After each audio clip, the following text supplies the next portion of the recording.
Just now అంటే ఇప్పుడే ఐసా వావ్ అత్యార్ మూవీ ఆన్ అమెజాన్ ప్రైమ్. సినిమా చూసినాక చెప్పాలి అంటే ఈ టైం అయితే కార్తీ అట్టర్ ఫ్లాప్ అయితే ఇచ్చాడు భయ్య. సినిమా పాయింట్ కూడా బాగాలేదు. స్టోరీ కానీ ఎంజేఆర్ ఎంజేఆర్ ఎంజేఆర్ అని చెప్తారు, బట్ స్టోరీ వన్ సింగిల్ పాయింట్లో కూడా రివీల్ చేయరు. అది ఎందుకని తెలీదు, బట్ సినిమా అయితే నాకు అంతగా నచ్చలేదండి. అమెజాన్ ప్రైమ్లో కూడా చూస్తేనూ అంతగా ఎక్కలే.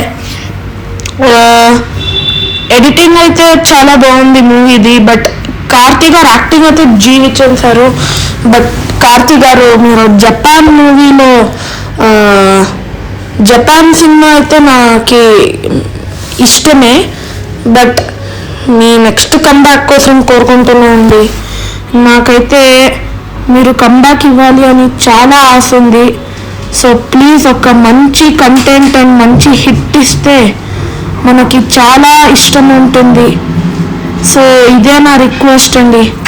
సినిమా అయితే ఓ బాబోయ్ నేను ఎలా తట్టుకోవాలి అనే ఫీల్లోనే ఉంటుంది సినిమా మొత్తం.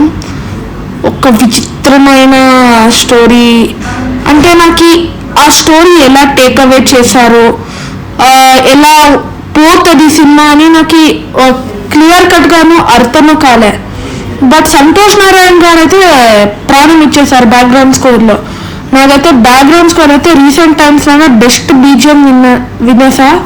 సో సాంగ్స్ కూడా చాలా బాగుంది. సాంగ్స్ అయితే లూప్లో వినేయచ్చు, అంత బాగుంది సాంగ్స్ అయితే.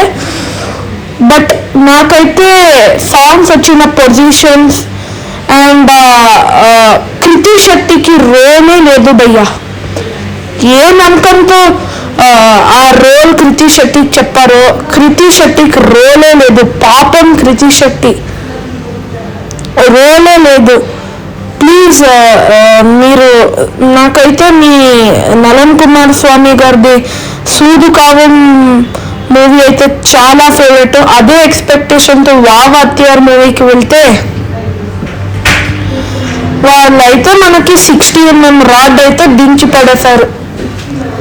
సో నెక్స్ట్ టైం కార్తీ గారు ఒక మంచి స్క్రిప్ట్తో మన ముందు వస్తే చాలా బాగుంటుందండి.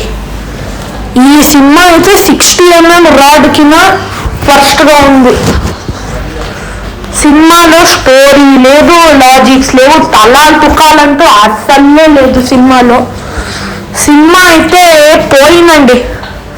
ఓటీటీలో కూడా నాకు అంతగా గొప్పగా అనిపించలే ఈ సినిమా. సో మీ డిసిజన్, మీరు కార్తీ కోసం చూస్తారంటే ఒక్కసారి ట్రై చేయండి, లేకపోతే వదిలేయండి చెప్తా. బికాస్ నాకైతే పర్సనలీ ఈ సినిమా అయితే ఒక కంకర్ రాడ్లా అనిపించింది. సారీ ఆ వర్డ్ యూజ్ చేయకూడదు, బట్ నాకైతే ఈ సినిమా అయితే నాకు అంతగా నచ్చలేదండి.